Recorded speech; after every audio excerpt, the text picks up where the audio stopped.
यहाँ आओ तो जरा। जी माँ जी, बताइए क्या बात है। सुगंधा बेटा, 8 बज रहे हैं, खाने की क्या तैयारी की है तुम दोनों ने?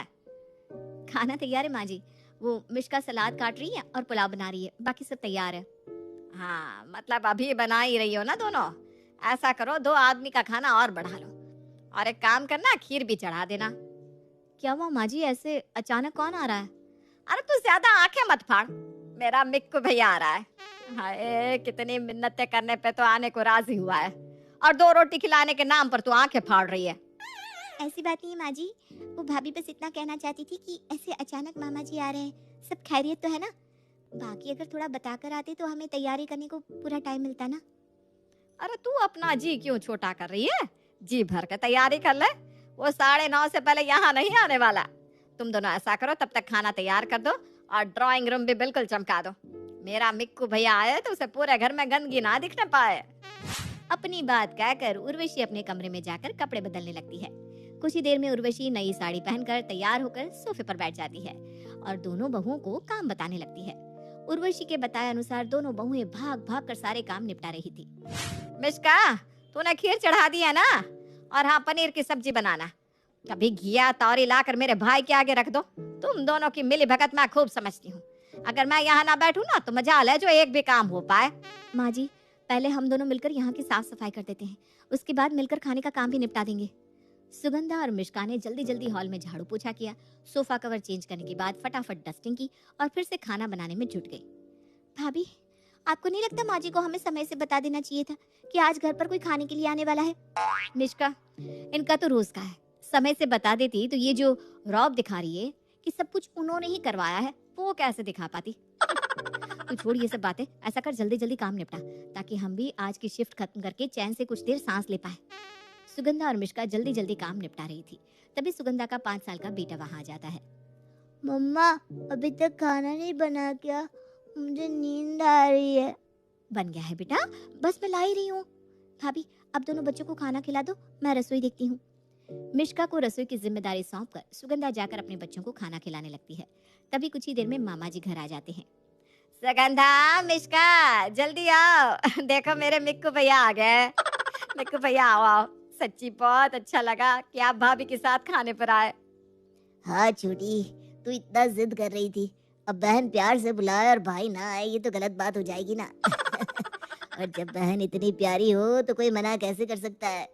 मिष्का बहू, पहले चाय नाश्ता लगा दो मामा मामी के लिए, फिर थोड़ी देर में खाना लगा देना। अच्छा, तुम अकेले संभाल लोगी ना? मैं थोड़ी देर तुम्हारे मामा के साथ बैठकर बातें कर लूं। माँ जी, बोल तो ऐसे रही है जैसे रोज घर के सारे काम यही करती हैं। अरे हम तो रोज ही सब संभालते, आज कौन सी अलग बात है। हाँ हाँ माँ जी, आप बैठिए ना, मैं संभाल लूंगी। मिष्का के जाने के बाद, अरे भैया, सब कुछ आपकी पसंद का बनवाया है, आप बस खाकर बताइए कि कैसी लगी आपको आपकी बहन की मेहमान नवाजी। कुछ ही देर में सुगंध और मिष्का मिलकर मेहमानों को खाना खिलाते हैं। मामा मामी जी के अलावा घर के बाकी सदस्यों को खाना खिलाते खिलाते रात के 11:30 बज गए थे। अच्छा बहना, अब हम चलते हैं। भाई मानना पड़ेगा, आज तुमने इतना स्वादिष्ट खाना खिलाया है कि दिल खुश हो गया। अच्छा, ये ले, ये मेरी तरफ से रख ले। और हाँ, अगले सप्ताह भी हम डिनर के लिए तुम्हारे यहाँ आ रहे हैं। उर्वशी के भैया उसे 2000 का नोट थमाकर चले जाते हैं। भाभी, ये क्या बात हुई? आधी रात तक मजदूरी हमने की और सारी वाहवाही माँ जी लूट कर ले गई, हमारा तो कहीं नाम ही नहीं आया। अरे मिष्का, सिर्फ वाह वाही नहीं, माँ जी तो मामा जी के दिए 2000 भी चट कर गई। अरे गधा, मजदूरी हमसे करवाई और बोनस खुद लेकर चलती बनी। दोनों बहुएं खुद को बड़ा ठगा हुआ महसूस कर रही थी। पैसे ना सही, कम से कम तारीफ के 2 बोल तो वो बेचारी डिजर्व करती ही थी। खैर, सास के सामने कुछ भी कह पाने की हिम्मत तो दोनों देवरानी जेठानी में से किसी की भी नहीं थी, इसलिए अपना काम निपटाकर दोनों अपने कमरे में सोने चली जाती है। 2 दिन बाद, मिष्का, आज तो सुबह की काफी सब्जी बची हुई है, इसलिए दोपहर में बस रोटियां बना देंगे, काम भी जल्दी निपट जाएगा। ठीक है भाभी। दोपहर के ठीक 1 बजे सास उर्वशी रसोई में आती है। सुगंधा, थोड़ी देर में मेरे गुड्डू भैया आ रहे हैं, बढ़िया सा नाश्ता लगा देना। और हाँ, तुम दोनों ने आज खाने में क्या बनाया है? माँ जी, गुड्डू मामा मेरठ वाले? हाँ हाँ, वही, गुड्डू नाम का एक ही भैया है मेरा। चौंक क्यों रही हो ऐसे? माँ जी, तुम मेरठ से कानपुर ऐसे अचानक? तू अपना काम करना, मेरी ज्यादा जासूसी मत कर। अचानक से क्या मतलब है? अरे अपनी बहन से मिलने आ रहा है। माँ जी आज तो सुबह की आलू गोभी की सब्जी बची है, इसलिए हमने कुछ बनाया भी नहीं है। नहीं नहीं नहीं नहीं, मेहमान के आगे तुम आलू गोभी रखोगी? ऐसा करो, आलू उबाल कर कचौड़ियाँ निकाल दो, साथ में चटनी और रायता बना देना, और हाँ चाय के साथ ना पोहा भी बना देना। उर्वशी तो कामों की लिस्ट थमाकर सोफे पर पसर गई थी, लेकिन दोनों बहुएं गुस्से में लाल पीली हुई रसोई में खड़ी अपनी किस्मत को दोष दे रही थी। तुम्हें ऐसा नहीं लग रहा मिश्का कि माँ जी आजकल अपने मायके वालों को कुछ ज्यादा ही बुलाने लगी है? पिछले 1 महीने में ये चौथी बार है जब बिना बताए अचानक माँ जी के चचेरे फुफेरे ममेरे भाई के आने की खबर मिलती है। अरे भाभी अचानक कुछ नहीं है, माँ जी खुद बुलाती है सबको, बस हम दोनों को जानबूझकर लास्ट मोमेंट पर बताती हैं। हम उन्हें इंसान लगती कहाँ है, हम तो कोल्हू के बैल है ना, जो बिना चूं चपड़ किए तेल निकालते ही जा रहे हैं। तू बिल्कुल सही कह रही है। पहले माँ जी मेहमानों को बुलाती हैं, फिर हमसे तरह तरह की डिश बनवाकर मेहमानों के सामने वाहवाही बटोरती है, और फिर जाते समय उनके मायके वाले शगुन के नाम पर जो भी रुपए देते हैं उन्हें लेकर ऐसे गायब हो जाती है जैसे गधे के सर से सींग। सास की चालाकियों को मात देने के लिए दोनों देवरानी जिठानी एक प्लान बनाती है। कुछ दिन बाद, माँ जी आपको पता है ये सुगंधा भाभी ना बड़ी खराब है, ऐसी ऐसी बातें करती ना आपके बारे में, मेरे से तो सुनी भी नहीं जाती। हाय राम, ऐसा क्या बोलती है ये नालायक? भाभी कह रही थी माँ जी जब देखो तब अपने भाइयों को बुला लेती है, अगर बुलाना ही है तो खुलकर बताए ना मेहमानों को कि सब काम हमने किया है। क्या बड़े बहू ने ऐसा कहा? आप ऐसा करिए माँ जी, आज आप अपने सारे मायके वालों को एक साथ बुला लीजिए और उन्हें फोन पर ही कह दो कि आज आप सारी तैयारियां खुद अपने हाथों से करने वाली हैं, और फिर सब काम ना भाभी से ही करवाइए। अब जरा हम भी तो देखें कि वो आखिर कर क्या लेगी।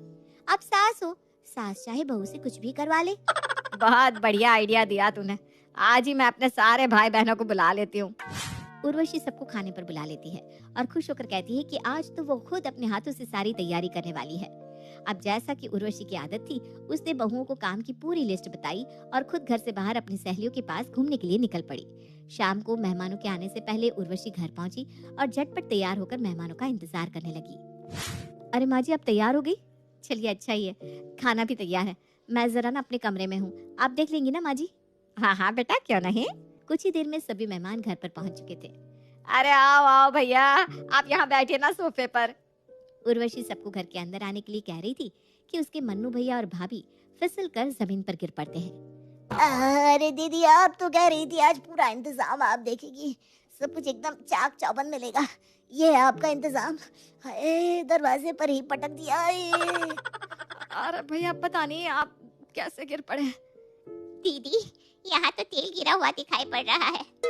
थोड़ा झेपते हुए उर्वशी सबको बिठाती है और पानी लेने के लिए रसोई में चली जाती है। तभी उनका कुत्ता शेरू आकर उर्वशी के चचेरे भाई मिक्कू पर हमला बोल देता है। अरे उर्वी बचाओ मुझे, देख तेरे शेरू ने मुझे दबोच रखा है। भाई की आवाज सुनकर उर्वशी हड़बड़ाहट में पानी की ट्रे भाभी के ऊपर गिरा देती है। शेरू, पता नहीं आज क्या हो रहा है, ये शेरू अचानक कैसे आ गया, ये तो कभी ऐसा नहीं करता। सबको पानी देने के बाद उर्वशी बहू मिश्का के साथ मिलकर खाना लगाने लगती है। जैसे ही मेहमान पहला टुकड़ा मुंह में डालते हैं, उनकी आंखों से पानी गिरने लगता है। और बहनों, पूरे महीने की मिर्ची एक ही दिन में झोंक लाई है क्या? राम राम राम। भैया आप लोग खीर खा लो, हो सकता है मिर्च तेज हो गई हो। जैसे ही विक्की और मिक्कू अपने मुंह में खीर की चम्मच रखते हैं, खीर उनके मुंह से बाहर आ जाती है। इतना नमक, वो भी खीर में? ये सब इत्तेफाक नहीं हो सकता। अब मुझे समझ में आ रहा है, तूने जानबूझकर हम सबको यहाँ बुलाया और अब अलग अलग तरीके से हमें परेशान कर रही है। अरे अगर हमारे यहाँ आने से तुझे इतना ही कष्ट था तो बुलाया ही क्यों? मैं तो 10 बार तुम्हारे घर आया हूँ, पहले तो कभी इतनी बद इंतजामी नहीं देखी। मेरा यकीन करो, ये सब ना मेरी बहुओं की करतूत है, उन्होंने ही सब किया है। लेकिन आप तो कह रही थी कि खाना आपने बनाया है, अब बहुओं के ऊपर बात को मत डालिए। उर्वशी अपने ही जाल में फंस गई थी। वो अपने भाइयों को समझा नहीं पा रही थी कि आज उसने कोई भी काम नहीं किया है। अरे जितनी बार आता हूँ 2000 का नोट देकर जाता हूँ, कोई मुफ्त में खाना नहीं खाया है मैंने आज तक तेरे घर पर, फिर भी ऐसा अपमान। मैं भी जितनी बार आया हूँ ना कुछ पैसे देकर ही गया हूँ, पता नहीं आज जीजी ऐसा क्यों करी है। उर्वशी आज के बाद मैं तेरे घर नहीं आने वाला, तू वो सारा पैसा वापस कर जो मैंने आज तक तुझे दिया था। मिक्कू की बात सुनकर बाकी के भाई भी अपना अपना पैसा वापस मांगने लगते हैं। मिश्का बेटा, सच सच बताओ ये सब क्या है? माँ जी बिल्कुल सही कह रही है, इन्होंने कुछ भी नहीं किया। और आज आप लोगों के साथ जो भी हुआ ना, वो हम दोनों देवरानी जिठानी ने जानबूझकर किया, ताकि माँ जी हमारी मेहनत को अपना बताना बंद कर दे। ये तो कभी भी कुछ नहीं करती, बस हमारे पकाए खाने में चमचा हिलाने आ जाती हैं। मैं तो आज के बाद कभी तुम्हारे घर आऊंगा ही नहीं। मिक्कू की तरह बाकी रिश्तेदार भी दोबारा न आने का वादा करके लौट जाते हैं। उर्वशी अपमानित होकर अपने कमरे में लौट जाती है। सुगंधा और मिश्का अपने प्लान को सफल होते देख खुश हो